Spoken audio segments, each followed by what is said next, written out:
Two things you can count on. The 300-yard strip of Route 190 by Indian Lake and the Greendale Mall will be under construction for the next 25 years. And the Worcester Academy baseball team will always have great local guys on their roster, great talented guys on their roster leading the way. The Hilltoppers in action today taking on Phillips Andover. This is a rivalry game. Top of the fourth, 3-2 Worcester Academy. Worcester native Tim O'Connor getting the strikeout for the Hilltoppers.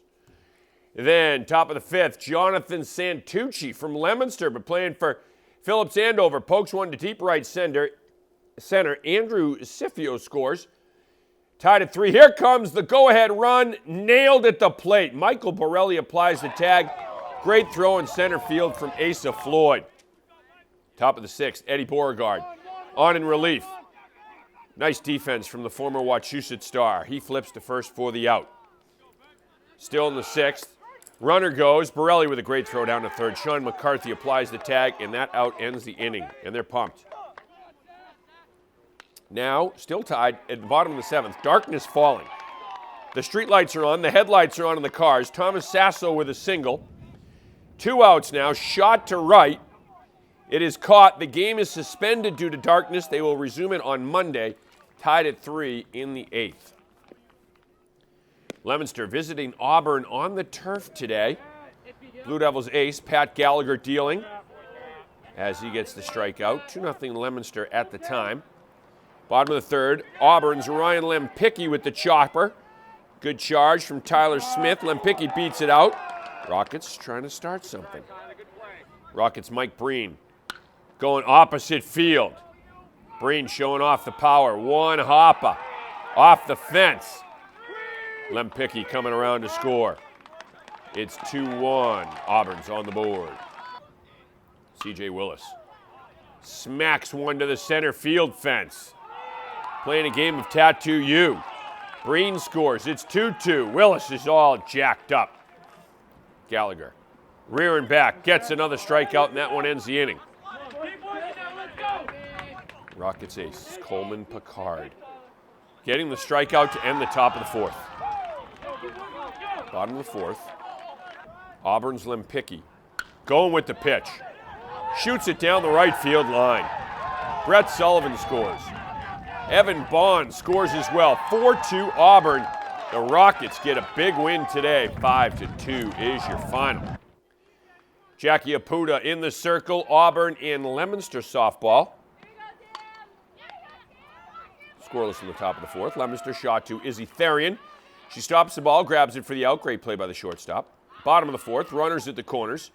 Leominster with the defense. Grace Adams tosses to Bella Gasparo for the out at second. Gasparo turns the double play.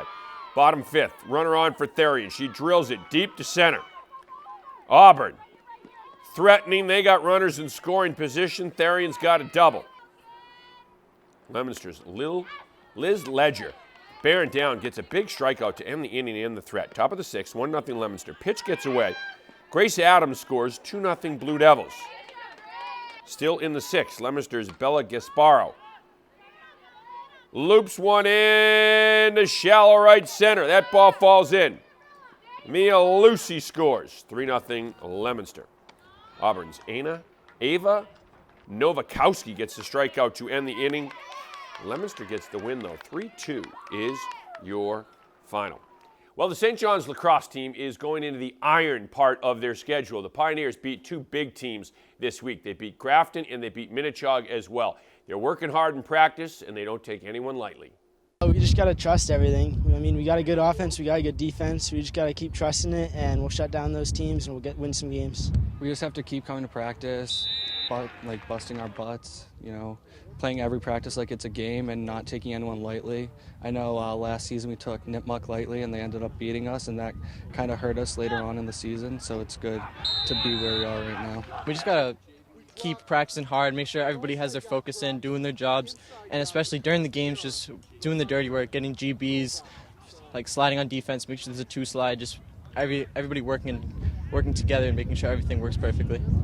All right, so St. John's plays their rival Shrewsbury on Saturday, and then they play St. John's Prep on Tuesday.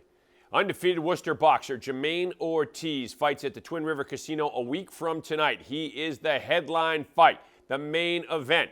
Now, Ortiz has amateur titles. He has a belt as a pro fighter, and now he has a nickname, the Technician.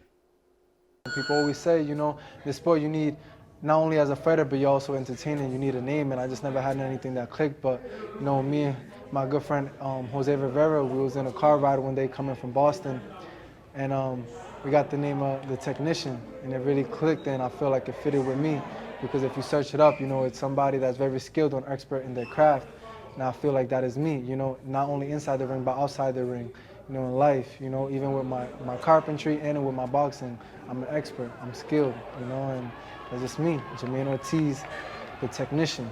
The new nickname came up with Jamaine. Everyone's always talking about his technique, and he has a lot of technique we work on. He works hard for it, but Jamaine's been doing it since he's 7, so it was only right. You know, it just stuck right on. All right, a week from tonight at the Twin River Casino, Jamaine Ortiz, 10-0, the main event against Vitor Jones, who's 15-4, and Jamaine wanted to thank Midstate Auto Group in Auburn. They are one of his sponsors in helping him prepare for the fight. The NCAA announced today future regional sites for Division I hockey in 2020 and 2021. And Worcester's DCU Center will again be one of the hosts. The Northeast Regional will return March 27th and 28th of 2020 to Worcester. Holy Cross is the host school. The college and the DCU last hosted the regionals in 2018. The DCU Center has hosted more NCAA regional games than any other site in the country. It will mark the 16th time Division I hockey has been played in Worcester. And that's sports. That's exciting. Yes, it certainly is. It's great. Always a great take-in. You get teams from all over the country coming in here. There's a buzz. There's a great atmosphere out on the streets and certainly in the rink as well. Definitely. Well, that's going to do it for us here on Worcester News Tonight. For Kevin Shea, I'm Anna Botari. Have a great weekend.